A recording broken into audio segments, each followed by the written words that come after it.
જય સ્વામિનારાયણ. ત્રીજી બાબત આ શ્લોકમાં શંકરાચાર્યજીએ કહી, સકૃદપી યેન મુરારી સમર્ચા. સકૃત એટલે એકવાર,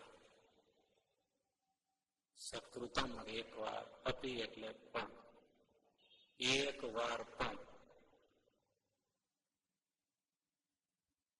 એના એટલે જેના વડે પણ જેને, મુરારી એટલે ભગવાન, સમર્ચા એટલે પૂજા કરી, અર્ચા એટલે પૂજા કરી. એક વાર પણ જેને ભગવાનની પૂજા કરી, તસ્ય યમઃ કિમ કુરુતે ચર્ચા, એની શું યમદૂત નામ લઈ શકે? એક વાર પણ જેને ભગવાનની પૂજા કરી એને શંકરાચાર્યજી કહે યમદૂત એનું નામ ન લઈ શકે. તો તમને તેમ થાય કે આપણે રોજ કરીએ છીએ.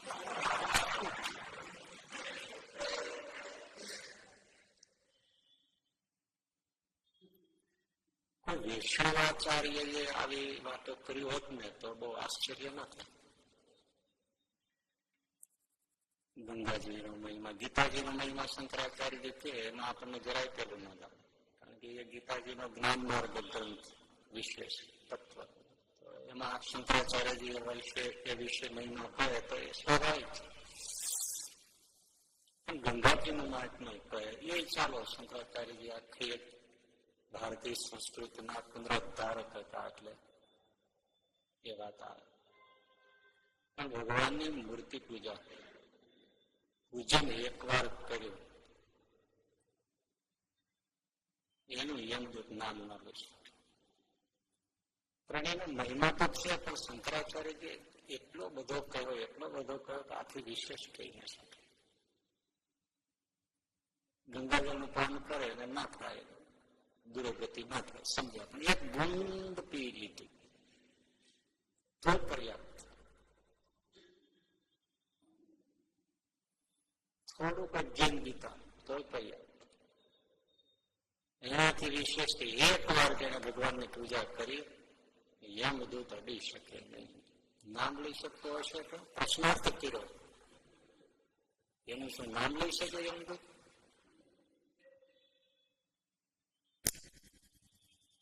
એટલે એકવાર પૂજા તો ભારતમાં મોટા ભાગના કરી લેતા હોય છે. અને મહાપાપી એવા એ પુરુષો અને રાજકારણીઓ એ પણ કોઈને કોઈ જગ્યાએ મોટા તીર્થધામમાં એકવાર શું બધે 3-3 વાર 4-4 વાર જિંદગીમાં પૂજા કરી લેતા હશે. અને એ યમપુરી ને યમદૂત ના સકંદામાં છૂટી જાય, આપણે ગમે નહીં છૂટે. કેમ? મને તો ન ગમે. આટલા બધા પાપ કર્યા પછી એ જો આ તીર્થધામોમાં મોટા મોટા જે મહામંદિરો છે, પ્રસિદ્ધ ધામો, એમાં પૂજા ઘણી વાર કરતા દેખાય જ છે ને. અને આમાં શંકરાચાર્યએ કીધું કે એકવાર પણ પૂજા કરી એને યમદૂત અડી શકે નહીં, મારા આ તો ફાવી જાય. એટલે આપણે જો દુઃખ થાય એમ, છટકી જાય એમ. તો શું ખરેખર એકવાર પૂજા કરે ને આ બધા છટકી જતા હશે? મન હા ન પાડે કઈ. તો શંકરાચાર્ય જે લખ્યું એ ખોટું સમજીને જ લખ્યું હશે ને. ભગવાનની પૂજા પાછી મુરારી એટલે સાકાર રૂપ ભગવાનની પૂજા. જે લોકોને મૂર્તિ પૂજાનો વિરોધ છે, કારણ કે કોઈ ભગવાનને નિરાકાર માને, આપણે તો ભગવાનને સાકાર અને નિરાકાર બે સ્વરૂપ ભગવાનના છે. સાકાર થતા સર્વત્ર નિરાકાર પણ વ્યાપક છે. આપણને નિરાકારનો પણ વિરોધ નથી, કારણ કે નિરાકાર ભગવાન વ્યાપક જ છે સર્વત્ર. પણ જે લોકો નિરાકારને જ માને છે એવા ઘણા, બધા નહીં, તો એને મૂર્તિ પૂજા નથી ગમતી. મૂર્તિ પૂજાને જૂઠી માને છે, ટીકા કરે છે. કે ભાઈ આ તમે શું કરો છો? અને પછી એવા બધા કઈ મહાપુરુષોના વાક્યો હોય એ ટાંકતા હોય છે પ્રવચનમાં. એમાં ખાસ કરીને આ તો તમે સાંભળ્યું હશે, કબીર સાહેબે સાખી લખી છે કે પથ્થર પૂજે, મૂર્તિ તો પથ્થરની હોય, પથ્થર પૂજે હરી મિલે તો મેં પૂજું પહાડ. આ પથ્થરની મૂર્તિઓ તમે પૂજો છો, એ પથ્થર પૂજે જો ભગવાન મળતો હોય તો કબીર સાહેબ કે હું પહાડ પૂજું લ્યો, એમ કહીને આ મૂર્તિ પૂજાના વિરોધની બધી વાતો ટાંકતા હોય છે. એટલે સેજે આપણને કબીર સાહેબનું આ વાણી ગમે તો નહીં જ ને. આવું બોલે કબીર જેવા મહાત્મા બોલે કે પથ્થર પૂજે હરી મિલે મેં પૂજું પહાડ. પણ મને આ મારા મનમાં ઉઠ્યો છે એ ભાવ તમને કહું છું. કબીર સાહેબે બહુ સાચી વાત કરી, સાચી એટલે 1,00,000% સાચી વાત કરી છે કે પથ્થર પૂજે હરી મિલે તો મેં પૂજું પહાડ. બરાબર જ છે, એકદમ સાચી વાત છે. મૂર્તિ શાની હોય? શાની હોય? પથ્થરની. તમે એ પથ્થર માનીને જ પૂજો તો ભગવાન ન મળે, પણ એને તમે સાક્ષાત હરિ માનીને પૂજો તો હરિ મળે. પથ્થર માનીને આખી જિંદગી પૂજે રાખો ને. મોટે ભાગે પૂજારી લોકોને ભાવ રાખવો કઠણ હોય છે. પથ્થરની મૂર્તિ જ દેખાય, હરિ માનીને પૂજે સાક્ષાત. કબીર સાહેબનું આવું કેવું છે એવું હું સમજ્યો છું કે પથ્થર માનીને પૂજે રાખશો તો તમે પહાડ પૂજો ને.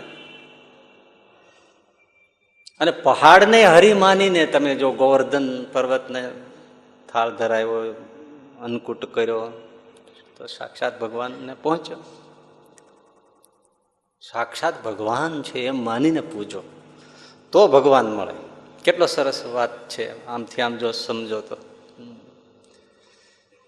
એટલે એક વાર પૂજા કરે ને તો બેડો પાર થઈ જાય, પણ પૂજા કરતા આવડે તો. આ બધામાં બહુ સરસ વાતો હોય છે. એટલે આપણે સમજવાનું છે કે આપણે પૂજા કરીએ છીએ પણ ખરેખર પૂજા કરીએ છીએ. એમાં પહેલી શરત આ કે મૂર્તિ પથ્થરની હોય, ચિત્રની હોય, કાષ્ટની હોય, જે હોય તે ધાતુની હોય, પણ એ બધા ભાવ ટાળીને પૂજા કરવી.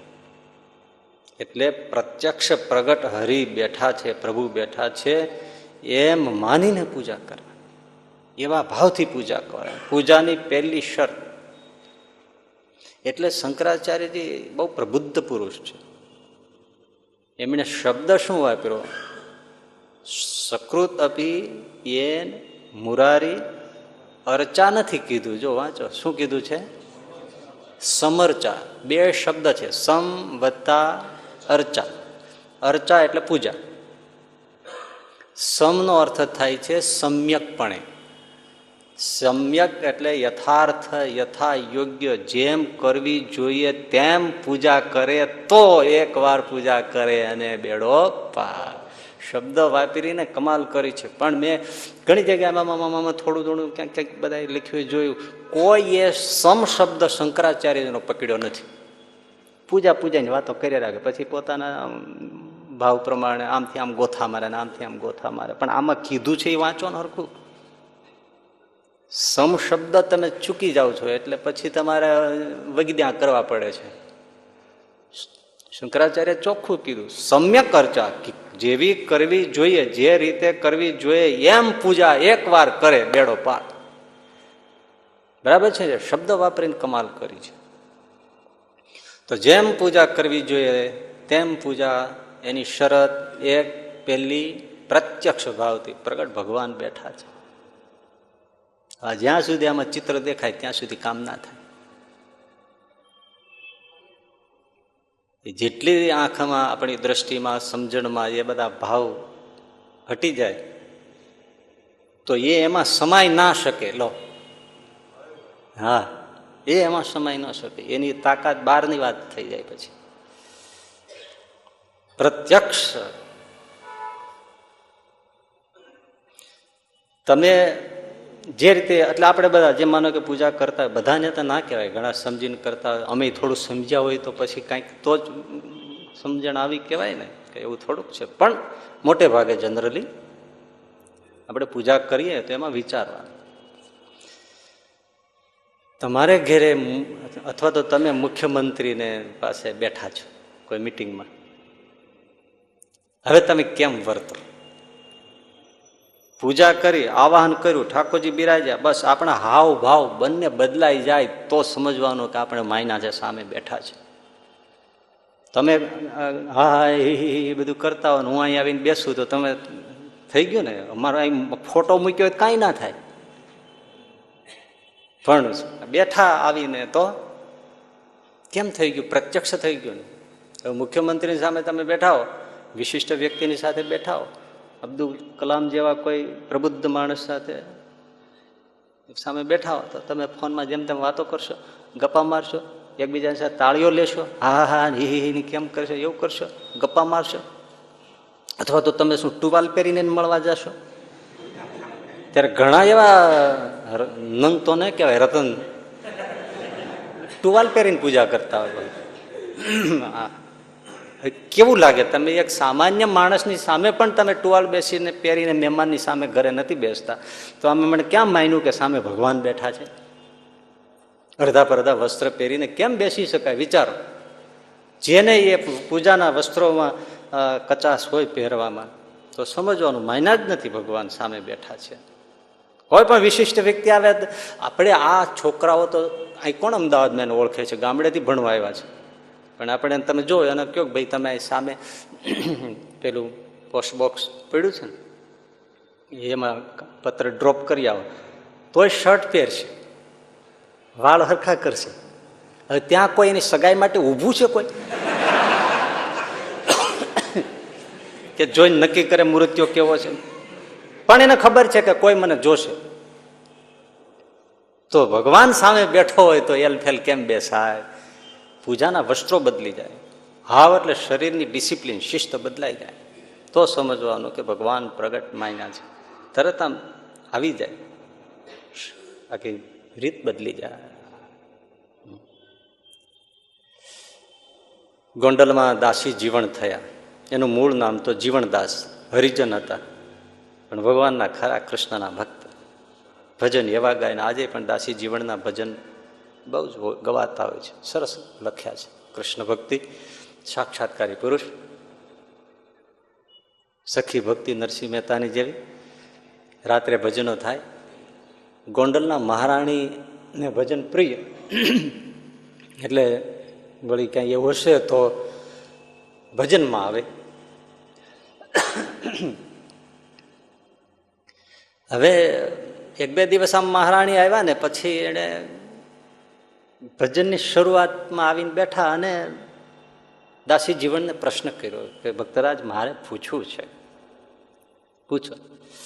તો કે આમ તમે સ્વાભાવિક રીતે દિવસે તમને જોઈએ કે ભજન પહેલા તમને જોઈએ તો તમારા વસ્ત્રો સાદા, કંઈ પેલું નહીં, બધું એમનું સાવ પેલું હોય, પણ તમે ભજન કરવા બેસો છો ત્યારે આટલા બધા આમ સજી ધજીને કેમ આવો છો? આમ તમે સરખી મજાની પાઘડી બાંધો, આમ વસ્ત્ર બદલી નાખો, સરસ થઈ જાય, નાહી ધોઈને આમ થઈને તમે રામસાગર હોય એને પટકા બાંધો, એને શણગાર કરો, આમ તમે આખા બદલાઈ જાઓ છો, આમ એકદમ ઠાઠથી આવો છો અને ભજનમાં બેસો છો.